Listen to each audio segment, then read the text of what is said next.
McHale, and I'm the peer educator here in the Mayo Recovery College.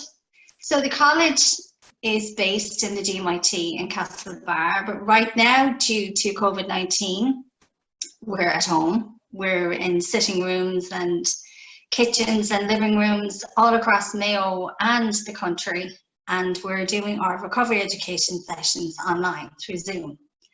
So all modules are co-produced and co-delivered by staff and people with lived experience of mental health challenges, family members, supporters, and anyone with an interest in mental health can come and attend the classes. So we do have a curriculum up online, so we'll signpost you to them at the end of this chat. So today, basically, we're going to have a chat.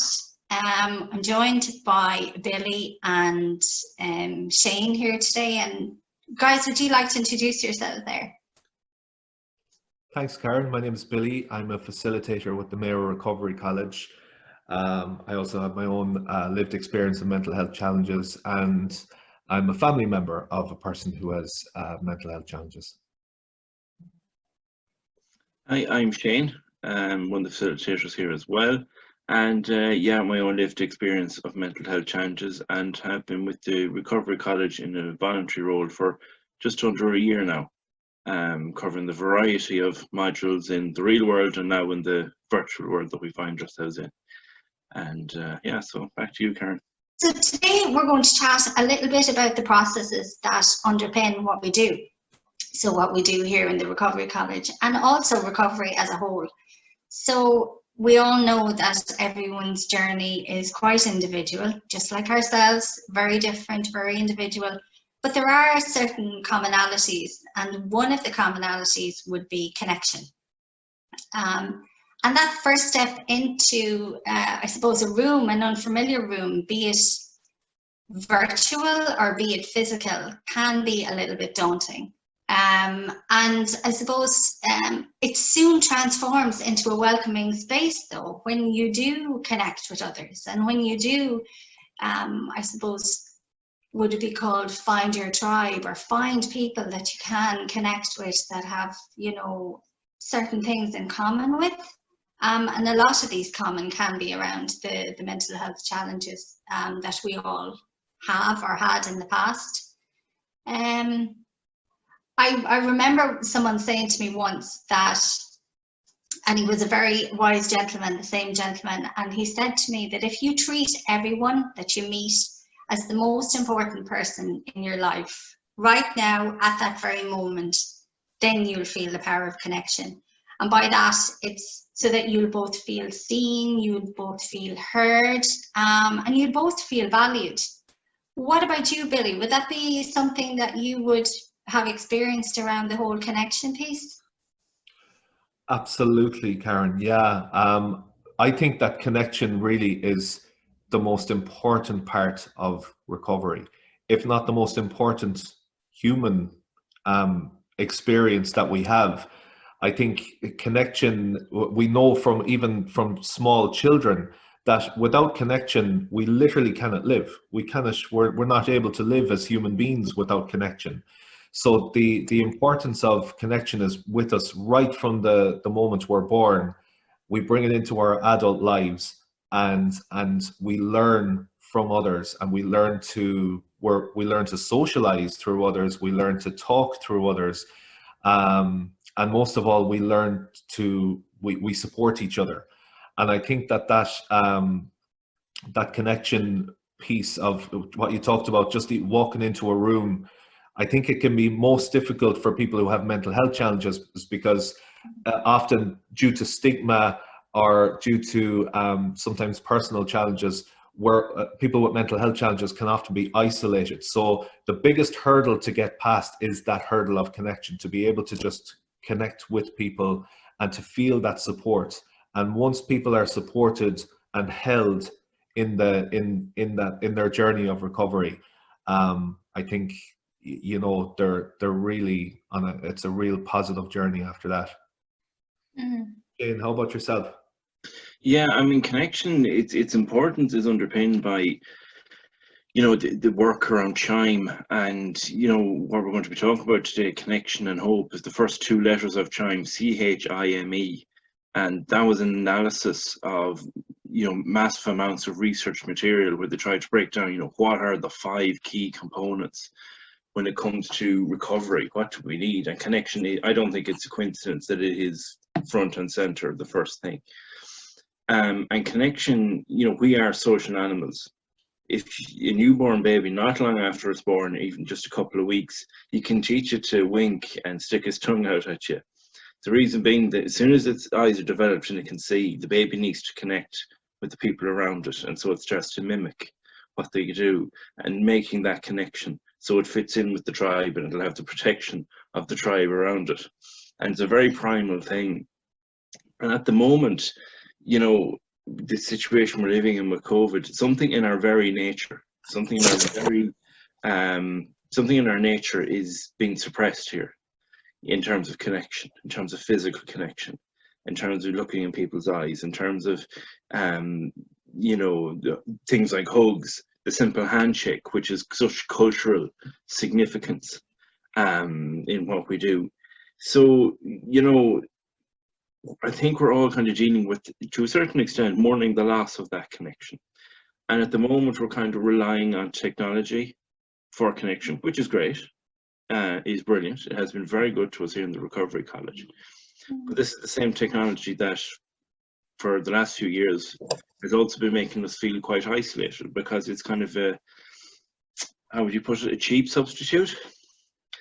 You know, the social media connection, the likes, the follows, the numbers, my value was measured by this amount of interactions and how many friends I have and so on and so forth. So yeah, we're kind of in a funny place where we're trying to substitute what we can't have at the moment, and that's quite tough, I think. And as you said as well, Shane, it's a substitute, but right now it's what we've got. Mm-hmm. And right now it's what, you know, we're working with. So, you know, who would have thought, you know, 8 weeks ago that we'd be here and we'd be doing all our sessions online, we'd be making connections with people that we never met before, people that may not have been able to physically get into the college, but now can, which is, you know, very exciting for us going forward, that we'll be able to reach people.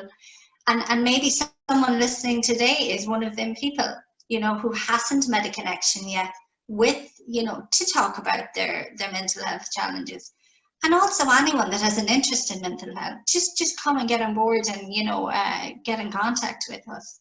There's an author in the US, her name is Marianne Williamson, and she has a little quote, and it says, as we let our own light shine, we unconsciously give other people permission to do the same. As we are liberated from our fear, our presence automatically liberates others. So I think that's a nice way, maybe. So when we're talking about hope then, guys, because you did say it there, Shane, that, you know, the Chime, CHIME, the hope piece. How do you want to talk a little bit about that, Billy, for a moment? Absolutely, yeah. Well, I think hope is one, I suppose, as a person with lived experience of mental health challenges and as a family member, hope is a difficult one to kind of get our heads around sometimes, because I know in my life I've often experienced periods of intense hopelessness, and it can be quite hard to find hope in those particular times. But I think one of the things that really struck me that I've learned, especially over the last few months, and it was actually a quote from a human rights activist called Jim Ive. And what he said was that, it was a very simple phrase. He said, hope never trickles down, it always rises up. And what he means by that is that hope, we should never look to the big organizations or institutions to give us hope, because as we know ourselves, these institutions, they move at such a slow pace. Even the mental health services, even though they're changing, they change at such a slow pace or whatever. So we shouldn't really be dependent on the big organizations for hope, but what we can depend on is ourselves, that we can change our perspectives, we can change our own ways of doing things and the way that we look at things. And from that's when hope arises. And I found that in my own life, and especially in relation to what we're talking about now, in relation to connecting through Zoom and through social media. I would have such a fear of technology up until 8 weeks ago. And now I'm kind of like, I really had to kind of push myself out of that comfort zone to use this technology. And even that alone, because I made that move, because even I pushed myself out of the comfort zone, I got in touch with this, I connected up, I downloaded Zoom. Even that has given me such a feeling of achievement and hope in my own life that it's really made a big difference. So hope for me definitely has sprung up over the last few weeks, like, where it mightn't have been before, so I'm really happy with that. How about you, Shane? Yeah, well, I think it's very important. You've hit the nail on the head there with something of, maintaining hope. You need to take stock of what you've done already. It's very easy to forget the adapting we've already done, and it's very easy to forget how much we've learned and changed. You told me 2 months ago I'd be spending Friday mornings queuing outside Dunn's doing the shopping. I'd be pretty fed up, but everybody has adapted to it, and we've adapted technologies, we've adapted, we've won little victories along the way, and it's important to mark those and to remember those. It's very easy to kind of take them for granted. And hope, at the moment, whenever I hear the word hope, I'm always brought back to I used to live in Sunderland, and there was a radio show dedicated to Sunderland's football team called The Hope That Kills You. And hope can be, if you know anything about Sunderland's football team, you can understand why it's called that. Hope can be a dangerous thing when it's misplaced. We can be looking at the news, looking at the statistics, in the hope that we'll see some trend that, oh, things are going back to normality in 3 weeks, 6 weeks, 7 weeks, whatever. But for real hope to exist, you'll only disappoint yourself and frustrate yourself looking at things that way. You have to cultivate hope in where you are right here, right now. And this is our normality now. It's a different normality that will exist in 6 months or 18 months, but this is it for right now. And hope, I remember hearing a quote that hope was the capacity to suffer wisely, calmly, and generously. And it's quite a grandiose way of putting it, but I suppose it's this sense of trust that it will get better, trust that we'll be okay, just trust that it will pass.